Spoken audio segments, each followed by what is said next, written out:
Hello everyone, welcome back to my channel. मैं अनंता स्वागत करती हूँ आप सभी का आपके अपने परिवार फतेह इंग्लिश एकेडमी पे।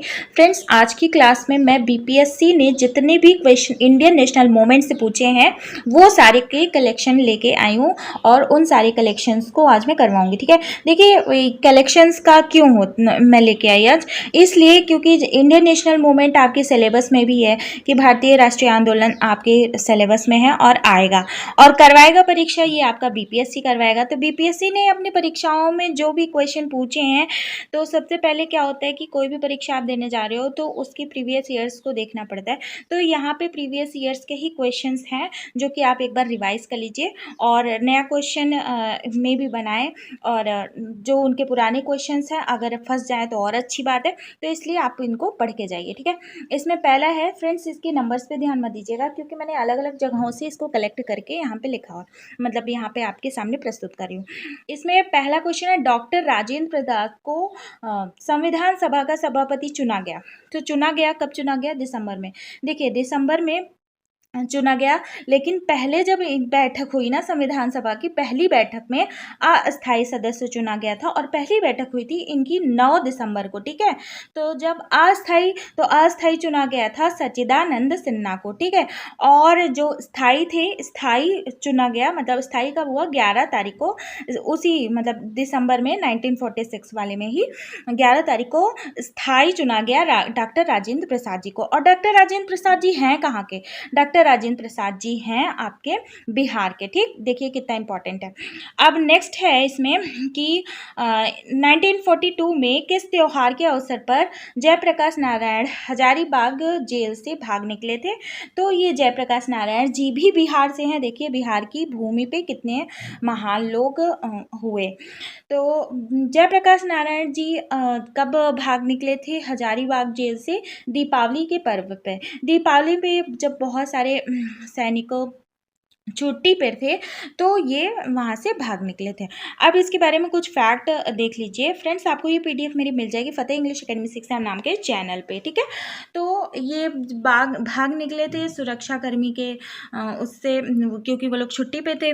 और इसमें एक फैक्ट और आता है कि इनको मरणोपरांत मिला था भारत रत्न 1999 में। बस इतना इसमें जानने वाली बात है। और नेक्स्ट है इसमें 1946 में गठित अंतरिम सरकार के मंत्रिमंडल में श्रम विभाग किसे सौंपा गया था? तो श्रम विभाग सौंपा गया था आपको जगजीवन राम को। देखिए यहाँ पे जो इंटरिम गवर्नमेंट है, अंतरिम सरकार है, तो यहाँ पे सिर्फ आप एक फैक्ट देख रहे हैं। तो आप क्या करिएगा, लूसेंट की बुक उठाइएगा और उस मतलब कोई भी बुक जिसमें आप जी के होगा उसमें इंटरिम गवर्नमेंट के सारे पढ़ लीजिएगा कि कौन कौन से विभाग किसको किसको सौंपे गए हैं, क्योंकि पूछा जा सकता है। ठीक, वैसे तो जगजीवन राम जी आपके बिहार के हैं, तो देखिए यहाँ पे बिहार का कितना ये लोग फोकस कर रहे हैं।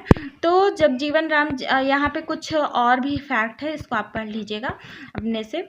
अब नेक्स्ट क्वेश्चन है, आज़ाद दास्तां बिहार में किस आंदोलन के दौरान सक्रिय रहा? तो आज़ाद दास्तां किस आंदोलन के दौरान सक्रिय रहा? तो भारत छोड़ो आंदोलन के दौरान सक्रिय रहा। इसमें मैं बता दूं कि जयप्रकाश नारायण जी के नेतृत्व में नेपाल का जो जंगल था राजविलास जंगल, तो उसमें इन्होंने आज़ाद दास्तां का एक संगठन खोला। इस संगठन में, आज़ाद दास्तां के संगठन में क्या हुआ कि ये जो है ट्रेनिंग देते थे अपने युवाओं को किसके विरुद्ध, मतलब कि अंग्रेज़ों सरकार के विरुद्ध, और ट्रेनिंग देते थे, प्रशिक्षण देते थे, और जो भी सरकार अगर युद्ध लड़े तो उनको बाधा पहुंचाना इसका काम था। ठीक है, यहाँ पे लिखा भी हुआ है, उसको आप रीड कर लीजिएगा। अब नेक्स्ट है इसमें, खुदीराम बोस ने किस स्थान पर किंग्स फोर्ट की हत्या का प्रयास किया? तो खुदीराम बोस ने मुजफ्फरपुर, देखिए मुजफ्फरपुर भी बिहार का है, तो खुदीराम बोस ने मुजफ्फरपुर के स्थान पर ही किंग्स फोर्ट की हत्या का प्रयास किया था। लेकिन खुदीराम बोस के साथ एक और थे, प्रफुल्ल चाकी। खुदीराम बोस और प्रफुल्ल चाकी दो लोग थे। ठीक है, तो यहाँ पे प्रफुल्ल चाकी भी लिख सकता है, तो क्लिक कर दीजिएगा। अब यहाँ पे उसके बारे में भी लिखा हुआ है, फैक्ट देख लीजिए। सन 1908 में खुदीराम बोस और प्रफुल्ल चाकी नामक दो युवकों ने मुजफ्फरपुर के जिला जज देखिए मुजफ्फरपुर के जिला जज हैं D.H. किंग्सफोर्ड। मुजफ्फरपुर के उस समय के जिला जज D.H. किंग्सफोर्ड की हत्या के प्रयास में उन्होंने बम फेंका था, लेकिन क्या हुआ कि उनकी हत्या नहीं हुई। वहाँ पे क्या हुआ कि एक वकील की पत्नी और बेटी की हत्या हो गई। तो प्रफुल्ल चाकी ने तो आत्महत्या कर ली, लेकिन खुदीराम बोस जी को फांसी हुई। ठीक, इन लोग कितना जल्दी फांसी दे देते थे अंग्रेज, बिल्कुल भी नहीं सोचते थे। फरवरी 1922 ईस्वी में पुलिस चौकी में आग लगाने के लिए घटना से संबंधित चौरी चौरा, हाँ चौरी चौरा किस राज्य में है, तो चौरी चौरा सभी को पता है कि उत्तर प्रदेश में है। अब चौरी चौरा के बाद क्या हुआ था कि गांधी जी ने असहयोग आंदोलन वापस कर लिया था।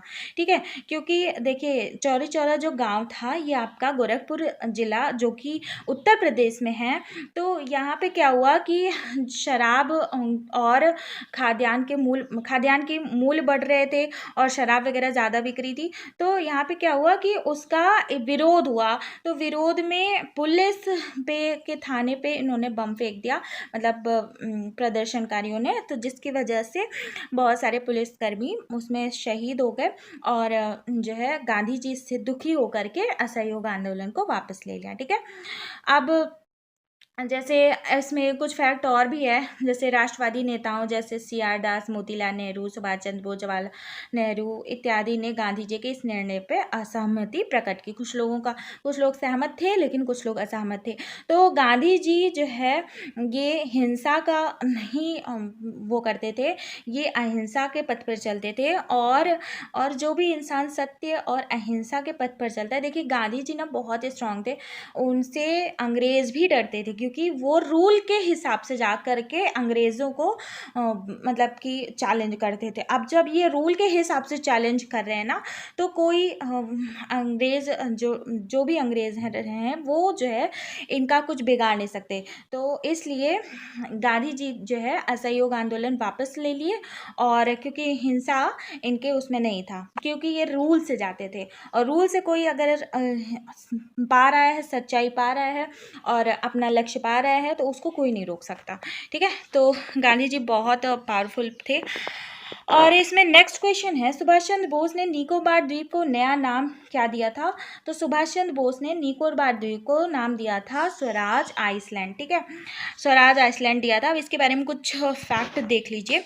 इसके बारे में ये है कि नेताजी सुभाष चंद्र बोस ने 30 दिसंबर 1943 को पोर्ट ब्लेयर में झंडा फहराया था, और ये माना था कि पोर्ट ब्लेयर जो है स्वतंत्र होने वाला पहला क्षेत्र है।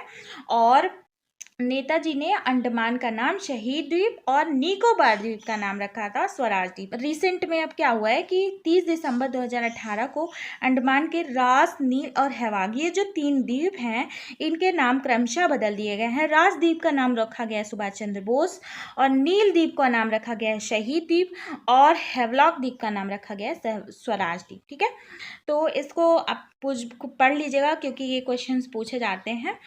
और नेक्स्ट है, भारतीय राष्ट्रीय आंदोलन ने किस सत्र में पूर्ण स्वाधीनता का प्रस्ताव पारित किया था?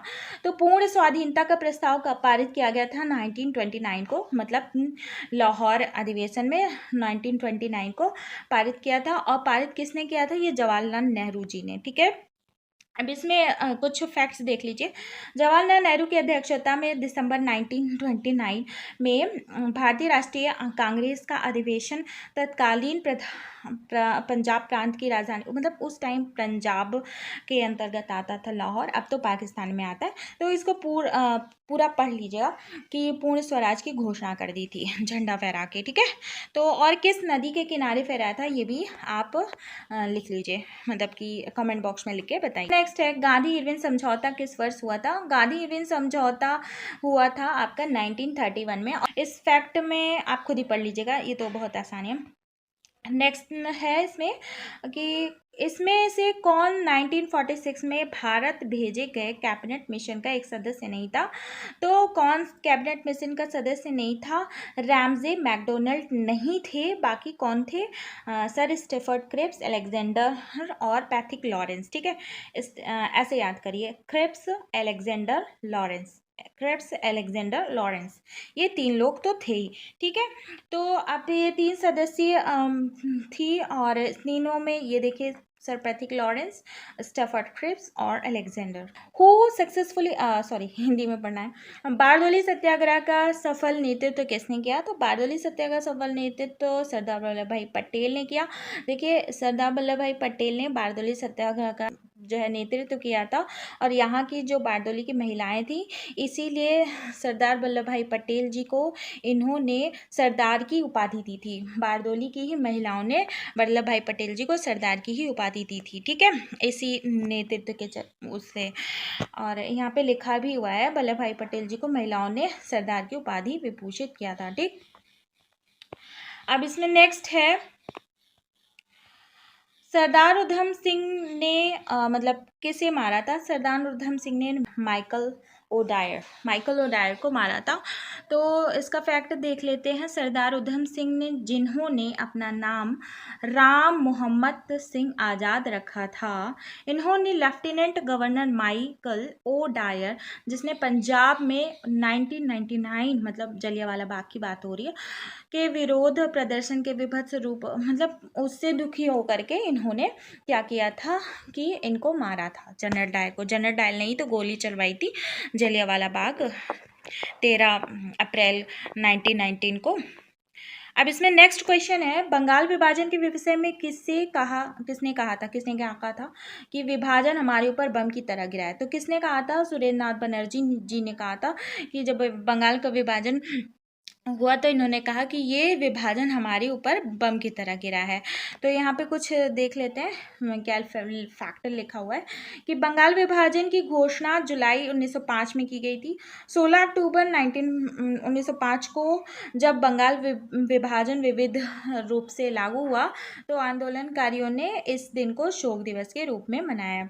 भाई अब जिसके टुकड़े टुकड़े करोगे तो ऐसा टुकड़े तो नहीं करना चाहिए, पर अंग्रेज तो ये करते थे कि टुकड़े डिवाइड एंड रूल पॉलिसी उनकी थी ही। इसमें नेक्स्ट क्वेश्चन है, झांसी की रानी लक्ष्मीबाई की मृत्यु कहाँ पर हुई थी? तो फ्रेंड्स ये भी क्वेश्चन भी आया था। तो ये है, झांसी की रानी लक्ष्मीबाई की मृत्यु ग्वालियर में हुई थी, और 18 जून 1858 को ग्वालियर के पास कोटा के सराय में ब्रितानी सेना से लड़ते हुए रानी लक्ष्मीबाई जी की मृत्यु हो गई थी, ठीक है। अब नेक्स्ट है इसमें, सीमांत गांधी के नाम से किसे जानते हैं? अब्दुल गफ्फार खान जी को सीमांत गांधी के नाम से जानते हैं, और इसके फैक्ट्स आप पढ़ लीजिएगा।